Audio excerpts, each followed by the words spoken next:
Leka nsubire kubahereza mwiriwe canke mwaramutse bivanye naho buri umwe wese dukurikirana herereye mwebanywanyi bacu mubana natwe mu makuru n'ibiganiro vya misi yose dushikiriza kuri nombonesha kuri yacu kandi yanyu Muhuza TV. Uyu akaba ari umwanya tugiye kubageza ko amakuru ibiriko biravugwa bigezwe ko muri kano kanya nga mu gihugu c'u Burundi, akaba ari amakuru tuza kugaruka cane kubiriko biravugwa mu bisata bitandukanye, gusa hanini tukaza kuraba kubiriko birashikira umushikiranganje w'ikigega ca leta, aho bivugwa yuko ubuzima bwe bubangamiwe muri iki gihe. Umushikiranganje w'ikigega ca leta Dr. Alain Ndikumana biravugwa yuko kuri ubu hari bamwe mu bihangange bikomeye cyane yoba muri politike y'igihugu mu mugambwe CNDD FDD ndetse no mu bandi batandukanye mu rwego rwo kwivuna abansi boba bageramiye ubuzima bwiwe. Gervais Ndirakobuca we aramuhumuriza ko abarundi ngo bazomusengera. Dusubiye inyuma gato mu mwaka uheze mu mpera y'umwaka w'ibihumbi 2025 yadoye kumenya rwose umushikiranganje w'intore Burundi bushobora kuba busigaranye ari we Dr. Alain Ndikumana ajejwe ikigega ca leta. Mu biganiro yatanze mu nama nshinga amateka na nkenguza amateka mu mpera y'umwaka uheze, Alain Ndikumana arerekanye ubumenyi bwinshi n'intumbero nziza afitiye igihugu. Mwijambo yavugiye mu nama nkenguza amateka kugenekerezo ya 27 Kigara mu mwaka w'ibihumbi 2025, Alain Ndikumana yaranavuze ko ari karatega ubwoba kubera kwanka kuriha abasuma. Aharerekanye rwose nk'ingene ishiramwe FOMI ririko rirasaba kuriha mu miliyaridi menshi hafi miliyaridi 100 ku ifumbire itatanze vy'ukuri. Alain Ndikumana akavuga ko adashobora kwemera kuriha ayo mafaranga. Uyu Alain Ndikumana akavuga ko hariho isakosha asigaye agendana kubera kwitegurira ibitero vy'abamubangamiye. Alain Ndikumana akavuga ko yiteguriye kuzira ukuri, ariko ngarizera ko Imana izomurinda agashika kumona kazoza y'umwaka w'ibihumbi 2060. Aho naho kandi umukuru w'inama nkenguza amateka Gervais Ndirakobuca yaramuremesheje gose, yamubwiye ko ari vyiza guhagararira ukuri naho abarundi batagukunda, acamwemerera ko abari karagwanira bazomuragiza igisabisho. Muti rero vyoba vyifashe gute? Reka byose tubigaruke ko bamwe bati kandi muri no minsi umushikiranganje Alain Ndikumana yo bashobora kwicwa nka Emmanuel niyo nkuru nkuko tuza kubigaruka ko uyu nawe akaba ari umushikiranganje Emmanuel niyo nkuru yagandagwe mu mwaka w'ibihumbi 2017 nkuko tuza kubigaruka ko. Nkuko narimejeje kubivuga amajambo umushikiranganje ajejwe ikigega ca leta yashikirije kugenekerezo ya 27 Kigara mu mwaka w'ibihumbi 2025 mu nama nkenguza amateka ntasanzwe. Uyu yatangaje ko ari habariko baramutera ubwoba, yongera ko kandi apfuye azira ukuri azovyemera, ariko akemeza ko yizeye ko azoshika muri mwaka w'ibihumbi 2060. Alain Ndikumana avuga ko agezaho hari sakosha asigaye agendana mu ntumbero yo kwitegurira ibitero vy'abamubangamiye. Mubo asa nabo yagiriza hari mwishiramwe FOMI avuga ko ririko rimusaba kuri miliyaridi zababa 100 z'amafaranga y'amarundi yo kuriha ifumbire itigeze itangwa. Subwa mbere kandi FOMI ivuzwe mu bintu biteye ubwoba, nata amatoza yabikozwe ko hari abaketse kiganagurwa y'umushikiranganje Emmanuel niyo nkuru mu mpera z'umwaka w'ibihumbi 2016 rifise ico ripfana n'iyubakwa ry'ishiramwe rihingura umwavu wa kizungu FOMI ryegukira umugwizatunga Adrien Gacika batazira ziranotse. Igikorane mu Rutana mu mpera za Kigara mu mwaka w'ibihumbi 2016 tugarutse gato kubirabana n'urupfu rw'umushikiranganje Emmanuel niyo nkuru, hanyuma tuze kubandaniza kubivugwa kungene Dr. Alain Ndikumana umushikiranganje ajejwe ikigega ca leta bangame muri no minsi. Vyose reka tuvyubakire ngaha. Mu mpera za Kigara mu mwaka w'ibihumbi 2016 umuryango wa President Nkurunziza waratunganije igikorane muri komine Bukemba mu ntara ya Rutana cyo kimwe n'abandi bategetsi. Umushikiranganje w'amazi ibidukikije amatongo n'ibisagara Emmanuel niyo nkuru yaritavye ico gikorane. Muri ico kiringo nyene haravugwa ihinguriro ryo guhingura ifumbire ryari ko rirubakwa i Bujumbura.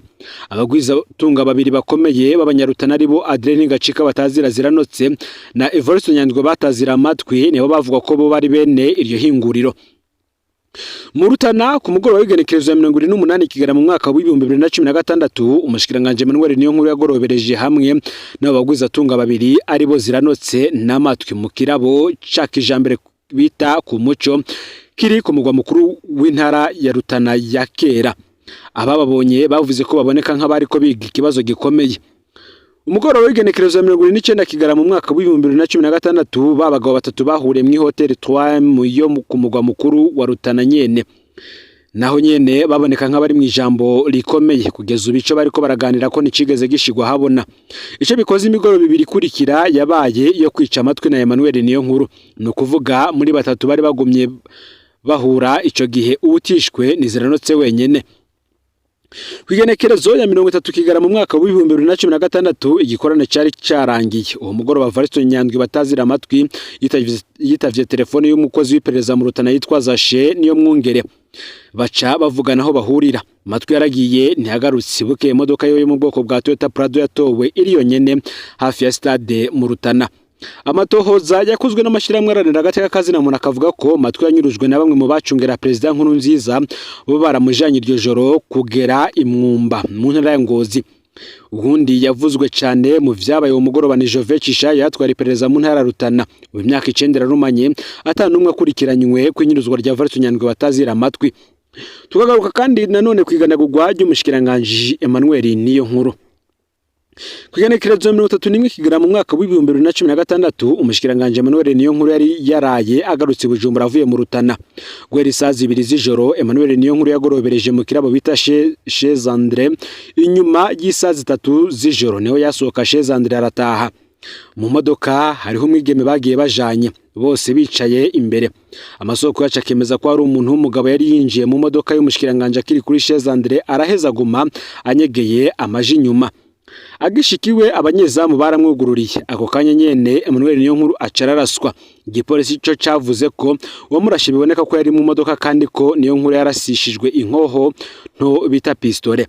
Emmanuel niyo nkuru yaciye acikana ubwo nyene hari sazi 3 z'ijoro n'iminota 45. Amatohoza yiperereza ntigeze arondera kumenya isano riri hagati y'inyuruzwa rya Matwi n'igandagurwa rya Emmanuel niyo nkuru. Mwigeme bari kumwe be n'abanyezamu bamwugururiye urupangu nibo bakurikiranywe bonyene. Nanone kandi muri ntwara ntumwaka wa 2017 wa mukozi w'iperereza Zashe niyo mwungere yahamagara Matwi yahavuye atumwa ko ku rugo rutwarwa rwatwara iperereza mu ntara Rutana ariwe Jove Cisha hayo. Zashe yarakubiswa arashaya yagirizwa ko yamenye ibanga mu bijanye n'inyuruzwa rya Matwi.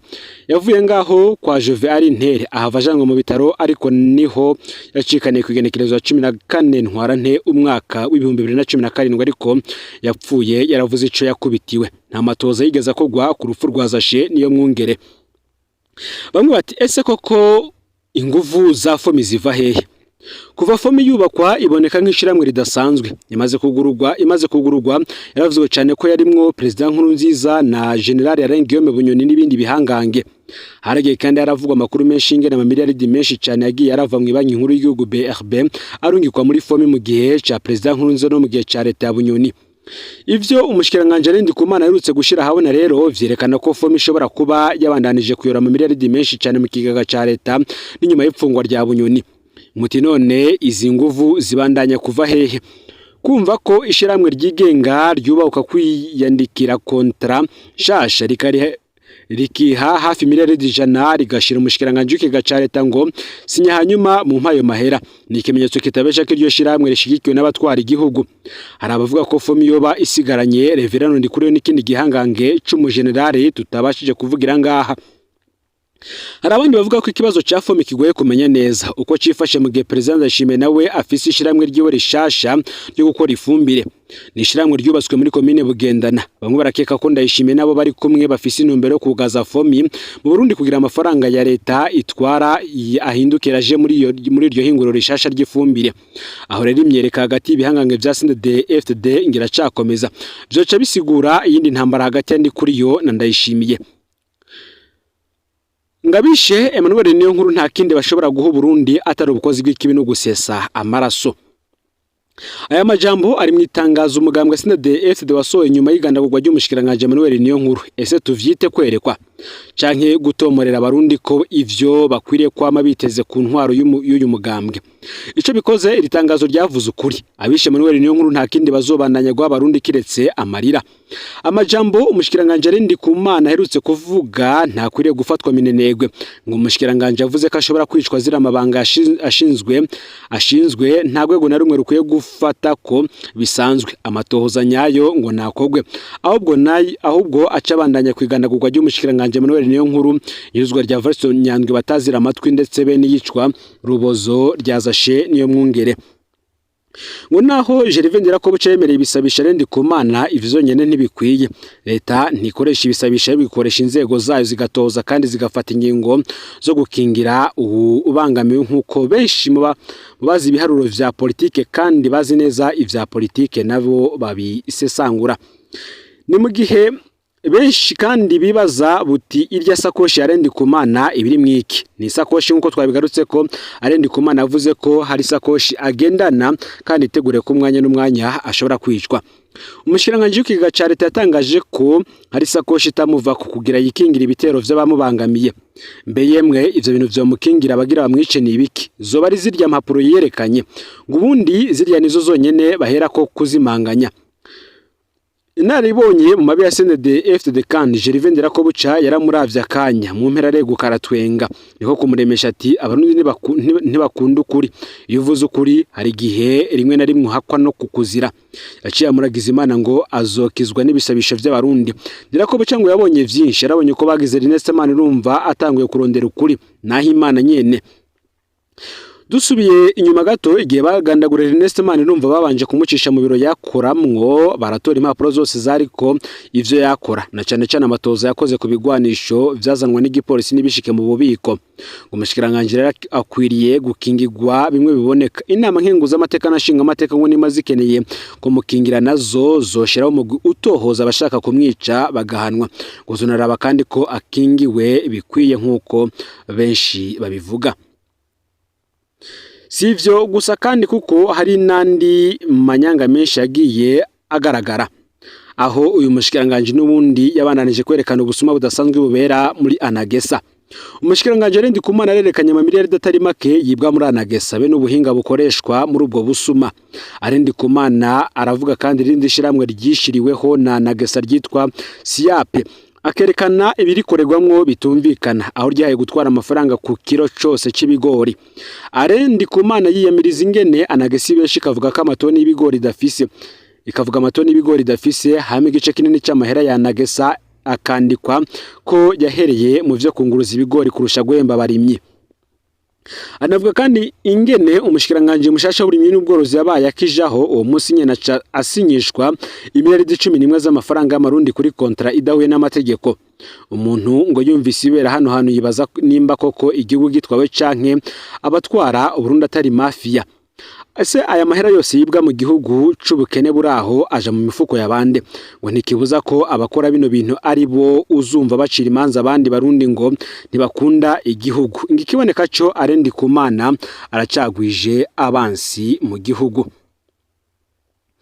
Nimugiye kandi benshi bagaruka n'ubundi ku vyatangajwe n'umushikiranganje Alain Ndikumana. Si ibi vyonyene yatangaje kuko yanavuze ko kandi hari amafaranga yo kubaka amazone yoba yarariwe. Uyu mushikiranganje Alain Ndikumana yabandanije kutwibira akabanga ku busuma buri mu batwara igihugu. Mu mwaka uheze hasuye miliyaridi 79 z'amafaranga y'amarundi yaragenewe kubaka amabiro amajana 360 y'amazone mu gihugu cyose. Kirabiro vya zone vyari bigenewe imiliyoni amajana 220. Ayo mafaranga yose yarasose ariko amazone yubatswe arenga gato amajana 2. Alain Ndikumana akavuga ko ayo mabiro yubatswe uyaravye atahuriye n'izo miliyoni amajana 220 kunzi mwimwe. Alain Ndikumana akavuga ko atabona irengero ry'imiliyaridi 30 zo kubaka amazone asigaye ngabansi n'ubundi aracabarwije. Sivyo gusa kandi kuko yanashiza habona ingene n'abashinwa barondera kwiba Burundi. Imbere nama nkenguza amateka umushikiranganje Alain Ndikumana avuze ingene abashinwa babeshe mu bijanye n'ibarabara bavuga ko bashaka kubaka kugezaho bavuga ko bazoshira ibiraro ahadashobora kuja ibiraro. Alain Ndikumana avuga ko ambasaderi w'ubushinwa mu Burundi yakoro ya Mosozi yumvise ko leta y'u Burundi ihevye iryo barabara. Alain Ndikumana ngo yaciye asaba abo mu buhinga bw'ivyuma guhagarika gutanga amasanamu kugira abanyagihugu ntitumenye ako kamara maza k'ivyo bashinwa nabo boba biba mu Burundi. Uti turavye ubusuma buranga bano bategetsi nkeka abashinwa bakoze ikosa ryo gushaka kurya badahaye ko bamwe mu bafukamye mu nda igihugu muri uyu munsi wa none. Sivyo gusa kuko n'ubundi yanaduhaye andi mabanga hambaye ku busuma bukorerwa mu bategetsi. ngo fomi ishora ifumbire kuri leta niheza rero ikakira ifumbire ishoye niyo inayaha abanyagihugu ikongera akaba ari nayo iyandikira raporo y'ifumbire yatanzwe. Ni gutyo rero ngo abanyagihugu babura ifumbire, fomi yo igasaba amamiliyaridi ngo yararengeje gutanga ifumbire basabwa. Sivyo gusa kandi kuko na fomi yaje yishura uyu mushikiranganje. Bamwe bati ese koko aya manyama n'agasuzuguro vya fomi vyo babiva hehe? Ishiramwe fomi ryarishimye umushikiranganje Ndikumana kuvyo yaraherutse kuryagiriza imbere y'inama nshinga amateka na nkenguza amateka. Inyishu ya fomi yuzuye amanyama menshi cyane n'agasuzuguro gakomeye ku mushitse Ndikumana. Fomi yemeza ko Ndikumana yavuze ivyo atazi kubera ari mushasha kandi ko yavuze ibinyoma. Fomi gasaba umushikiranganje Ndikumana kwivuguruza. Iyo ni nyifata itamenyerewe mu Burundi. Kwifatira mu gahanga umushikiranganje ku rugero nkuru vyerekana ko fomi izi neza kirusha inguvu umushikiranganje. Ngo fomi irazi ko uburyo yubatswemwo vyateguwe n'abategetsi bakomeye kugira birya vyose Ndikumana ashira habona bishoboke kandi bibe vyitwa ko vyemewe. Ishirahamwe ririhisha abanyagihugu imbere yuko baronka umwavu mbere na leta ikariha imbere. Mu nyuma ryashiramwe akaba ari ryo rija gutanga ifumbire mu banyagihugu rikaca rigaruka muri leta ngo miliyaridi 50 yatanze umwavu mwinshi.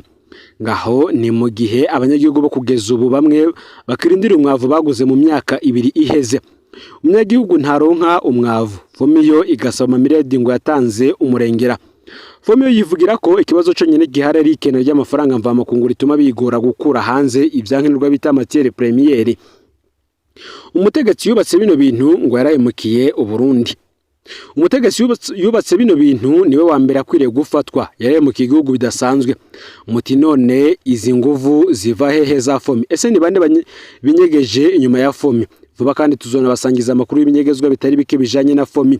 Hano ngingwano ikomeye y'ibihangange vyo hejuru cyane irashobora kuba yatanguye. Ivyo navyo tukazobigaruka ko mu yandi makuru yacu ataho. Fyonde subscribe canke sabone niba utarafyenda ko kugira ngo utozocekanwa nadushikiriza usangiza no makuru bagenza aho bari hose kugira ngo nabo baje baraho mu bambere bashikirwa nayo biriko biravugwa bigezwe ko ngaha mu gihugu c'u Burundi hanze imbebe z'igihugu c'u Burundi ndetse no mu makungu ya kure. No Mpuza TV Imana bahezagire mu kugwa zanyu vya misose muriko murakora.